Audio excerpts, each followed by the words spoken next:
Hello, this is Dr. Katbiocnm from Central New Mexico Community College.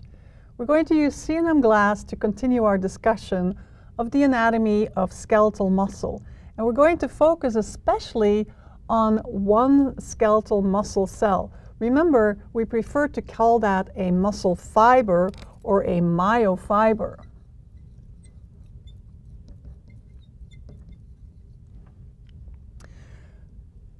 If we look at a whole muscle organ, it's organized into fascicles, and each fascicle contains many myofibers. Let's pull out one of those myofibers out of a fascicle. And when I enlarge it, that myofiber, that muscle cell is this long, skinny structure. We're going to see that it's characterized by alternating dark and light bands. Remember, we have given those names already.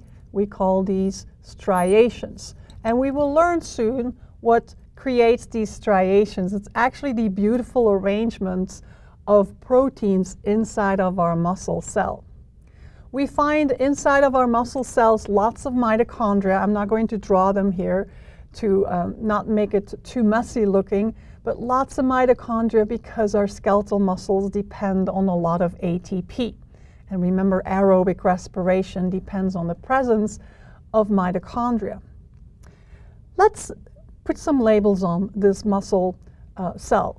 For one, we refer to the cell membrane of a muscle cell better as the sarcolemma.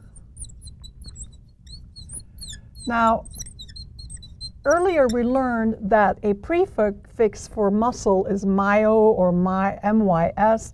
We will also come across sarc or sarco. This also means muscle. This is a Greek prefix.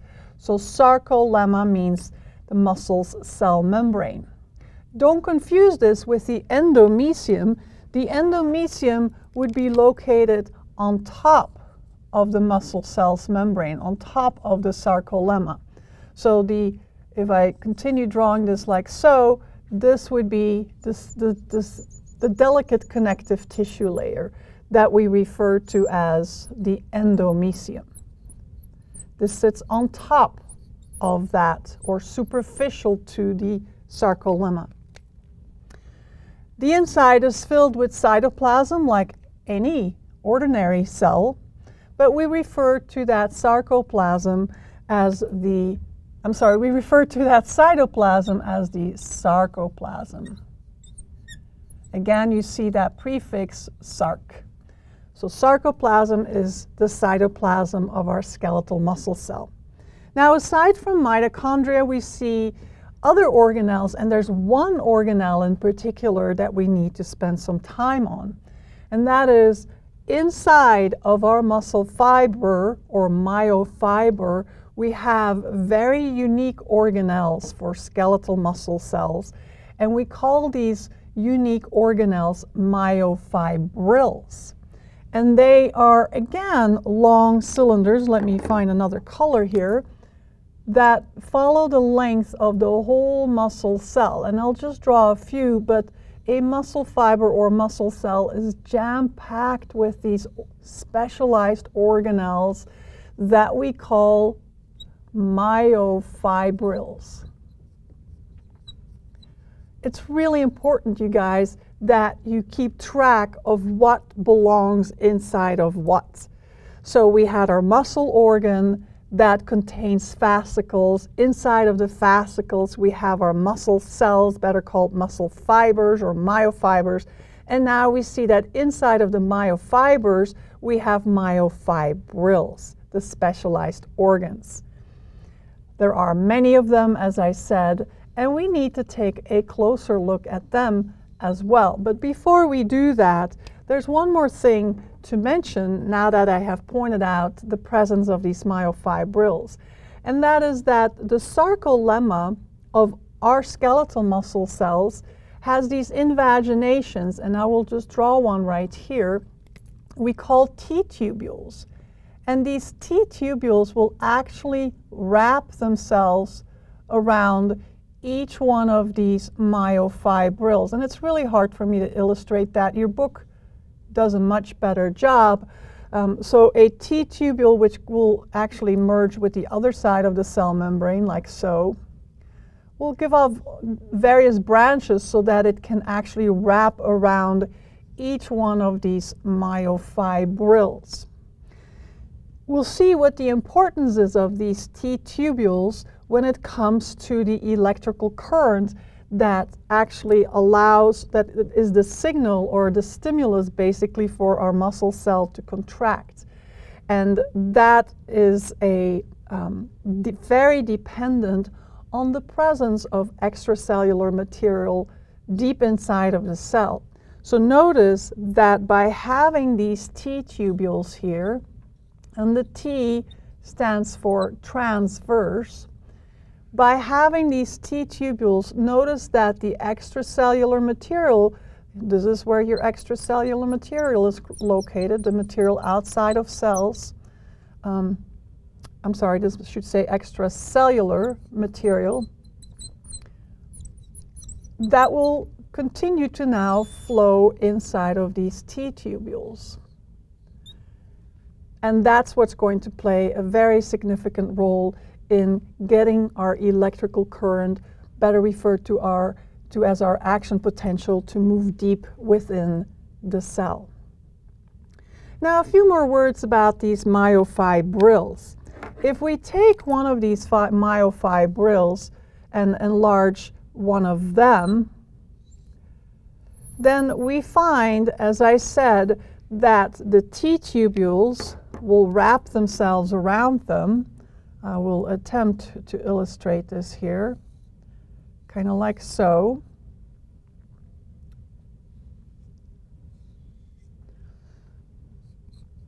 And we also find that there is an organelle that wraps completely around these myofibrils.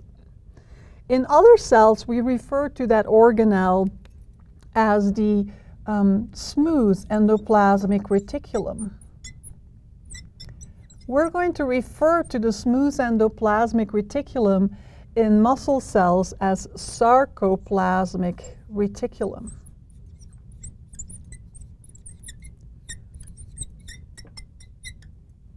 And what does it look like?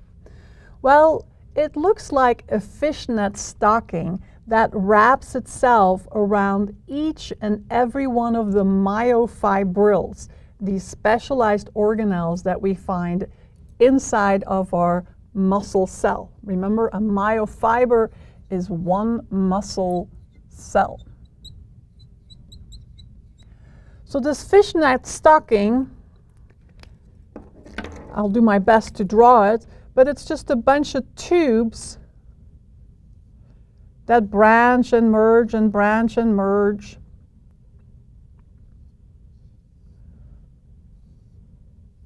Kind of like so. And eventually they all form more like a, and this is nearby the T-tubules. Allow me to make this T-tubule to come across the myofibril like so. Nearby the T-tubules, we find that the sarcoplasmic reticulum, which we abbreviate as SR, we find that it becomes more of a sac-like structure, as I'm showing right here by putting little stars inside. And where it becomes more of a sac-like structure, we refer to that part of the sarcoplasmic reticulum as the terminal cisternae.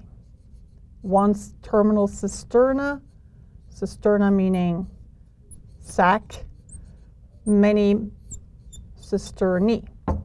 And the little stars that I drew in them are representing the large amounts of calcium that we find inside.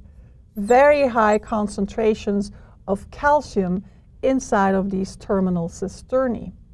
Now, we find these terminal cisternae no matter on each side of a T-tubule. So there would be a terminal cisternae on this side, which then becomes the branchy part again of our sarcoplasmic reticulum. Again, I'm just sketching this here.